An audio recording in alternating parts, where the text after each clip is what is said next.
বেসরকারি খাতের সঙ্গে প্রতিযোগিতায় পিছিয়ে পড়ছে সরকারি স্বাস্থ্যসেবা, এমন মন্তব্য করেছেন অর্থমন্ত্রী আমির খসরু মাহমুদ চৌধুরী। এদিকে স্বাস্থ্যমন্ত্রী সরদার মোহাম্মদ সাখাওয়াত হোসেন বলেছেন, অতিরিক্ত জনসংখ্যার কারণে দেশের স্বাস্থ্যসেবায় কিছুটা ঘাটতি আছে।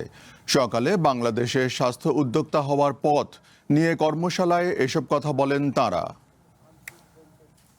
অর্থমন্ত্রী জানান, বেসরকারি খাতের মতো সরকারিভাবেও স্বাস্থ্যসেবা নিশ্চিত করতে চায় সরকার। তিনি আরও বলেন, বাজেটে স্বাস্থ্য খাতে বিশেষ গুরুত্ব দেওয়া হয়েছে। এ সময় স্বাস্থ্যমন্ত্রী বলেন, ভোগান্তি কমাতে মেডিকেল উদ্যোক্তা তৈরির কাজ করছে সরকার। জানান, সারা দেশে 1 লাখ স্বাস্থ্যকর্মী নিয়োগ দেওয়া হবে। এছাড়াও চিকিৎসা সেবায় ব্যবহৃত যন্ত্র ও স্বাস্থ্য উদ্যোক্তাদেরও প্রণোদনা দেবার চিন্তা করছে সরকার।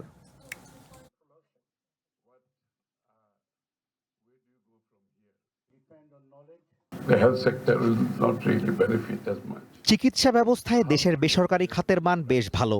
সরকারি চিকিৎসা ব্যবস্থা কিছুটা পিছিয়ে থাকলেও উত্তরণের চেষ্টা চলছে। সারা দেশে 1 লাখ স্বাস্থ্যকর্মী নিয়োগ দেওয়া হবে। এছাড়াও চিকিৎসা সেবায় ব্যবহৃত যন্ত্র ও স্বাস্থ্য উদ্যোক্তাদেরও প্রণোদনা দেওয়ার চিন্তা করা হচ্ছে। জনগণের ভোটে নির্বাচিত সরকার স্বাস্থ্য ব্যবস্থা নিশ্চিত করতে বদ্ধপরিকর। In Bangladesh, you see. স্বাস্থ্য খাতে লোকবল এখনো কম, যে কারণে সেবা দিতে গিয়ে সমস্যায় পড়তে হয়। সরকার এ বিষয়ে কাজ করছে। স্বাস্থ্য খাতে তরুণ উদ্যোক্তাদের উৎসাহ দিচ্ছে সরকার।